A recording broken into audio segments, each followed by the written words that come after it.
Hello and welcome. This is a continuation of our Linux series. In this video, I'm going to show you how to enable the root user. So first of all, I am logged on as Ubuntu user. That's the username, and this is the server name. So both of them the same, I call them. And first, I need to go and create a password for the root user. So what I will do is sudo pass and then the root user. That's the root user, and it's asking the new password. So I will create the new password. Then I will recreate, retype again. The window might be different, but I already have the user, so that's why it's saying new password. Change it. But first, it might ask you other questions like log in as Ubuntu user and then create the password for root. And this says now the password has been updated successfully. Since we have now the root user, let's try and log in. And if we go to here and say log out, I'm now going to try root user. So it's not in here. So what I'm going to do, click not listed and then type the root user. Then provide the password we just created. Then that will fail because that login is not enabled. So now what we need to do, go back to the user we were using to create the root password and log in.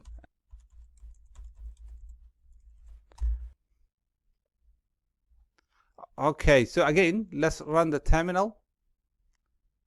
We log in as root user. So let's say sudo su, or just say su root. Then we key in the password for root. Now you can see we can actually log in as root, but from the GUI we couldn't. So there are a few things we need to change. Either while you are Ubuntu user, you can use sudo and then run these commands which we will run, or you are root now and you can change and allow the login for the root.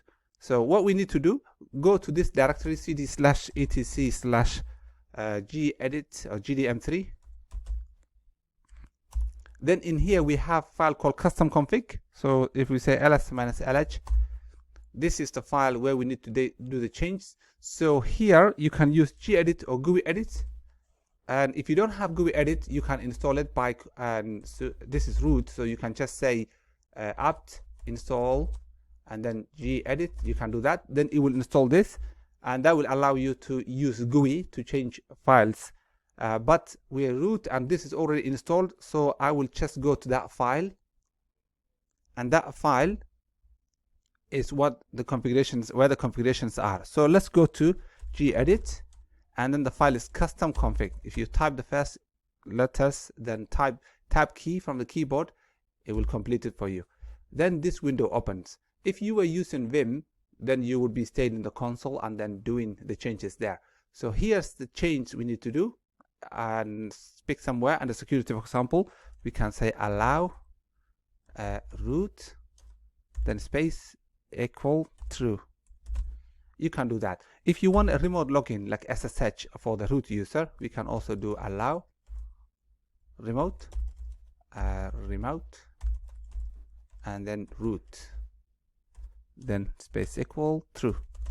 Then we can save the file. Here the save button, and that's now saved. So that change is good. Okay, failed to commit the change. That's something else here. But the change is actually there. So if you open, you see we have that. So the next thing to do is to edit another file. So let's clear this screen and go to that location. Okay, so we need to go to this file and edit it. And now again opens, and what we need to do, we need to comment line number 3. And so line number 3, we comment. So £, then save. That's all you have to do. That's all good. So if you check again, that's commented. If you now log out and log back in, you should be able to log in as root user. So here, log out. Sometimes you might need to reboot the machine, but let's try the log out, log back in as root user. So here we log in as root now.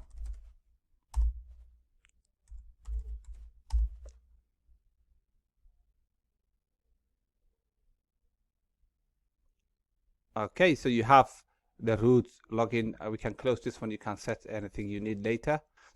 So there you go. You have the root user now enabled, and we can access to the login.